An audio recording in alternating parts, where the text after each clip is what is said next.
Assalamualaikum warahmatullahi wabarakatuh. Kolaborasi antar budaya di Indonesia. Kami dari kelompok 2 yang beranggotakan Saya Muhammad Raka Praditya. Saya Zakwan Mumtaz Atika. Saya Dinda Dulisi Fitriasari Putri. Saya Melia Tresna Putri. Saya Azahra Ramadhani Putri Novelis. Saya Malika Nur Kamila Salamuddin. Saya Tasya Nur Ramadhani. Baik, di sini materi pertama akan dibahas oleh Adinda. 1. Budaya Indonesia. Budaya merupakan suatu kebiasaan yang mengandung nilai-nilai penting dan fundamental yang diwariskan dari generasi ke generasi. Budaya Indonesia adalah seluruh kebudayaan nasional, kebudayaan lokal, maupun kebudayaan asal asing yang telah ada di Indonesia sebelum Indonesia merdeka pada tahun 1945. 2. Bentuk-bentuk budaya Indonesia secara umum. Budaya dapat dibagi menjadi 2 macam, yaitu budaya daerah dan budaya nasional. Budaya daerah adalah suatu kebiasaan dalam wilayah atau daerah tertentu yang diwariskan secara turun-temurun oleh generasi terdahulu pada generasi berikutnya pada ruang lingkup daerah tersebut. Budaya nasional adalah gabungan dari budaya daerah yang ada di negara tersebut. Baik, materi selanjutnya akan dijelaskan oleh Azahra. Beberapa bentuk kebudayaan nasional Indonesia sebagai berikut. Yang pertama, ada bahasa Indonesia. Bahasa Indonesia dianggap sebagai kebudayaan nasional karena menggambarkan yang ada di Indonesia, yaitu bahasa Melayu. Bahasa Indonesia sendiri berasal dari bahasa Melayu. Salah satu alasan bahasa Melayu diangkat sebagai bahasa Indonesia karena telah digunakan antar suku di Indonesia sebelum diresmikan sebagai bahasa nasional. Yang kedua, ada musyawarah. Sistem musyawarah untuk mengambil keputusan hampir digunakan oleh semua suku bangsa di Indonesia. Musyawarah merupakan salah satu cara yang sering digunakan untuk mengambil atau membuat keputusan. Yang ketiga, ada gotong royong. Gotong royong merupakan kebudayaan yang menjadi ciri khas bangsa Indonesia. Gotong royong menjadi salah satu budaya yang menjadi dasar pembentukan Pancasila. Yang keempat, ada batik. Batik merupakan kebudayaan nasional yang berasal dari kebudayaan lokal. Sebagian besar daerah Indonesia dapat menciptakan batik dengan corak khas yang berbeda-beda. Batik sendiri telah ditetapkan oleh UNESCO sebagai warisan budaya nasional Indonesia. Selanjutnya, Tasya akan meneruskan pembahasan sebelumnya. Yang kelima ada wayang. Wayang adalah salah satu bentuk kebudayaan nasional yang dianggap memiliki esensi penting dalam penyebaran agama Islam di Pulau Jawa khususnya dan Indonesia pada umumnya. Wayang juga dapat digunakan sebagai media untuk menghubungkan tradisi atau budaya dengan manusia. Baik, selanjutnya ada beberapa kebudayaan Indonesia berdasarkan jenisnya. Yang pertama, upacara adat. Upacara adat merupakan suatu bentuk tradisi yang bersifat turun-temurun yang dilaksanakan secara teratur dan tertib menurut adat kebiasaan masyarakat dalam bentuk suatu rangkaian aktivitas permohonan sebagai ungkapan rasa terima kasih. Salah satu contoh upacara adat yaitu upacara adat Ngaben yang berasal dari Bali. Yang kedua ada kesenian tradisional. Kesenian tradisional adalah salah satu contoh budaya lokal di Indonesia. Indonesia memiliki banyak kesenian tradisional yang meliputi tarian, wayang, dan sebagainya.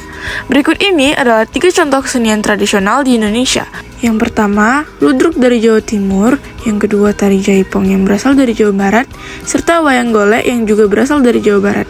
Baik, selanjutnya akan dibahas oleh Malika. Yang ketiga adalah lagu daerah. Lagu daerah adalah lagu yang berasal dari suatu daerah tertentu yang menjadi populer dinyanyikan baik oleh rakyat daerah tersebut maupun rakyat lainnya. Pada umumnya, pencipta lagu daerah ini tidak diketahui lagi alias no-name. Berikut contoh lagu daerah di Indonesia. Yang pertama adalah Bungung Jempa yang berasal dari Aceh. Yang kedua adalah Ampar-Ampar Pisang yang berasal dari Kalimantan Selatan. Dan yang ketiga adalah Injit-Injit Semut yang berasal dari Provinsi Jambi. Yang keempat adalah musik.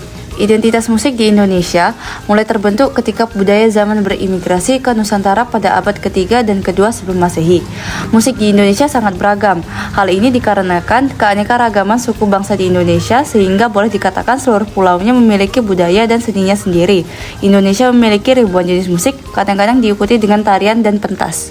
Yang kelima adalah pakaian adat. Banyak ditemukan jenis-jenis pakaian adat di Indonesia. Biasanya, pakaian adat ini dikenakan saat melakukan upacara penting, seperti upacara pernikahan. Berikut ini contoh pakaian tradisional di Indonesia. Yang pertama adalah kain ulos. Ulos yang bisa disebut sebagai kain ulos termasuk contoh budaya lokal di Indonesia yang merupakan pakaian tradisional Batak, Sumatera Utara. Yang kedua adalah baju bodo. Baju bodo merupakan pakaian tradisional perempuan suku Bugis dan suku Makassar, Sulawesi, serta Bugis Pagatan, Kalimantan. Selanjutnya akan dibahas oleh Raka. Yang keenam yaitu rumah adat. Rumah adat bisa diartikan sebagai rumah yang dibangun berdasarkan kegunaan, fungsi sosial budaya, dan arti budayanya, dari corak maupun gaya bangunannya. Setiap daerah di Indonesia pasti memiliki rumah adat yang berbeda-beda.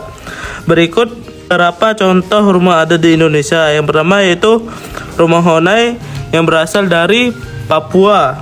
Yang kedua yaitu rumah Gadang berasal dari Padang, Sumatera Barat. Yang ketiga rumah Rakit berasal dari Bangka Belitung.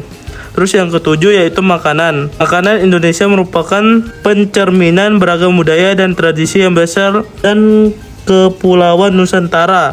Sekitar 6.000 pulau memegang tempat penting dalam budaya nasional Indonesia secara umum.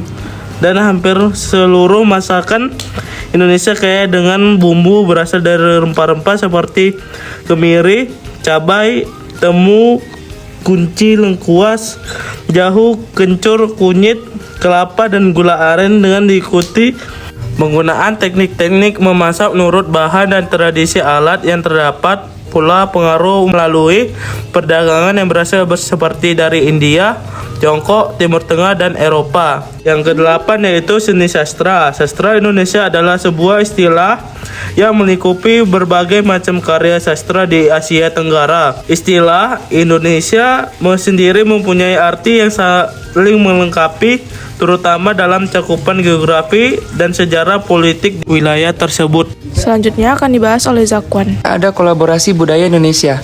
Kolaborasi merupakan sebuah kerjasama yang dilakukan baik individu maupun kelompok. Mereka yang terlibat dalam kerjasama itu mendasarkan dirinya pada nilai yang disepakati dan keinginan untuk menunjukkan bahwa perbedaan latar belakang budaya tidak menghalangi untuk bekerja sama. Dengan semangat kolaboratif, jati diri yang berbeda itu bisa bersatu menciptakan prakarya kebudayaan. Karena bersifat kolaborasi, identitas-identitas yang ada di dalamnya tidak kehilangan jati dirinya. Pembahasan terakhir akan dibahas oleh Amelia. Dan yang terakhir, saya akan membahas tentang dampak keragaman budaya di Indonesia. Indonesia terdiri atas berbagai suku, agama, bahasa, dan kebudayaan. Menurut sensus Badan Pusat Statistik tahun 2010, Indonesia memiliki lebih dari 300 kelompok etnik, serta 1.340 suku bangsa. Setiap identitas kelompok tersebut memiliki kebudayaan khas masing-masing yang menggambarkan keragaman Indonesia yang bineka. Keragaman kebudayaan yang ada memberikan pengaruh positif dan negatif bagi masyarakat Indonesia. Adapun dampak yang dimaksud sebagai berikut. Yang pertama ada dampak positif. Keragaman dapat menciptakan integritas dan persatuan nasional. Yang kedua menjadi sarana memajukan pergaulan antar suku, agama, budaya, dan golongan di Nusantara. Yang terakhir, keragaman memperkaya khazanah budaya bangsa, baik itu kebudayaan benda ataupun warisan budaya tak benda. Nah, yang terakhir ada dampak negatif. Yang pertama, jika tak dirawat dengan baik, keragaman dapat menyebabkan konflik dalam masyarakat. Yang kedua, munculnya sikap primordialisme, yaitu pandangan yang berpegang teguh pada hal-hal yang dibawa sejak kecil adalah paling baik. Nah, yang ketiga, munculnya sikap etnosentrisme, yaitu suatu pandangan yang menganggap bahwa suku bangsanya sendiri lebih unggul dibandingkan dengan suku yang lainnya. Dan yang terakhir, fanatisme berlebihan, yaitu paham yang berpegang teguh secara berlebihan terhadap keyakinan sendiri sehingga menganggap salah terhadap keyakinan yang lain. Baik, mungkin segitu saja yang dapat kami sampaikan. Semoga apa yang telah kami sampaikan dapat bermanfaat dan dapat difahami. Assalamualaikum warahmatullahi wabarakatuh.